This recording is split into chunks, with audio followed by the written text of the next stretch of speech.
Fifth year running for the Wells Fargo Advisors Endless Summer Invitational. We are into the semifinal matchups. Of course, it takes a village to put this all together. A huge thanks to all of our sponsors, with a special shout out to Prairie Organic Spirits and our good friends over at Ralph's. We take a look at how it shapes up here with 4 names left, Jeff Farley, and Brian Kelly and Kyle Berkshire will be the first 2 to match up here in semifinal number 1. Yeah, the Texan Brian Kelly against Berkshire from out there on the East Coast of Maryland. See what they got.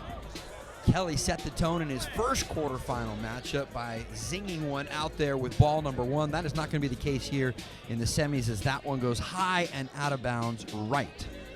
Yeah, Kyle's been on a roll already this year, so I expect him to step up with another big number. It's just going to be a matter of which ball, because he's not going to fill up the grid. He had the longest ball of the competition so far. Here is his first in the semifinal, and that one, too, is right and out of bounds. So both players still looking for their first ball into the grid here in the semis. Yeah, Brian Kelly is struggling a little bit. He looks a little fast to me right now. He's got to slow it down. Think about tempo. Well, within-game adjustments cannot always be an easy thing to find, especially for these competitors here on this very tough, narrow grid. Yeah, we got the crank driver here versus the Callaway. Should be a fun little equipment matchup. He had one out there at 439 in the quarterfinals. That one approaching a similar distance. It's out past 430. 430. I didn't know a Srixon could go that far, although it's one of the best balls out on the market, so they're putting it to the test. Brian Kelly looking to respond, and that one will drift right and out of bounds into the trees. And we just get the number in as you hear the crowd. 433 for Kyle Berkshire on ball number 2. And here comes his third.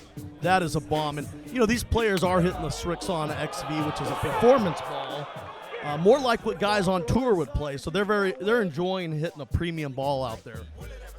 He liked it off of the club face, but I don't think it's going to stay in as it drifts over toward the sand trap. But another 400 plus. Wow, just out of bounds down the right side. And so now it's Kelly still looking for his first in the grid, as the players will swap sides here on the tee box. Yeah, Brian Kelly has got to just slow it down, like I said. Just get one in to build some confidence would be a good start. That looks like he slowed it down a He little sure smoother. did. Oh, yeah, he slowed that down big time. So that's going to hopefully build his tempo. Now he can reach back for a little bit more power there, Mark. Yeah, he still needs about another 60, 70 yards if he's going to catch up to what Kyle Berkshire did with ball number 2 at 433. I wouldn't be surprised if Kyle falls down again. He wants to get that 450 number, I have no doubt. Well, it's crazy when you watch his swing, Jeff, because you can see the left foot and left hip actually open up as he makes contact with the ball. Yeah, that's a great observation, Mark. Kelly's bringing more of a golf swing to the table. It's just intimidating when a guy throws a big number out there on you like that. That one will drift out of bounds again for Brian Kelly. So here we have Kyle Berkshire. This is his 5th ball. Only 1 in the grid so far, but it's done the trick. Yeah, he doesn't like it, immediately letting the crowd know. If you couldn't see the ball flight, it does drift right and out of bounds. All right, Kelly, let's see what you got. You got 1 ball to shine here. Let's see if he can put a little gas. Crowd likes it. Yeah, they like it. But not probably going to be enough. That one out around the 360, 370, probably around the 375 number. Not going to be enough to catch Kyle Berkshire, who hit 433. So no need for the youngster to hit his 6th and final ball, as he will move on. We go down to the tee box once again with Jeff. Great performance out here. You really hit it well. Yeah, I came up a little short there. I think you beat me by about 100 yards. Thank you, everyone, for being out here. This is unbelievable. First time out. I hope I come back every year. This is great. Thank y'all so much, Kyle. Fantastic job, man. I look up to you as a hitter, even though you're about 10 years younger than me. Hold on, Brian. I want to comment on one thing you said. You said he beat me by 100 yards. Some people can't even hit the ball 100 yards. Yeah, that's all right. You get beat by 100 yards in long drive. It's pretty bad. Good performance. Way to compete. Hey, Kyle, I know why I lost to you at the World Championships a couple years back.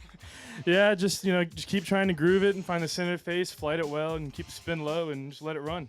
You're hitting some monster balls. Welcome to the finals, my friend. Thank you. I am very excited. Just keep doing what you're doing, Kyle. It has worked so far. That number of 433 didn't even need his sixth and final ball, as he had enough to put himself as our first finalist, as you heard Jeff just mention. But the question becomes, who will he face? Ryan Steenberg and Eddie Fernandez mounting up and getting ready for the second semifinal. And the right to take on this man. Kyle Berkshire has been putting on a show all afternoon here in Huntington Beach.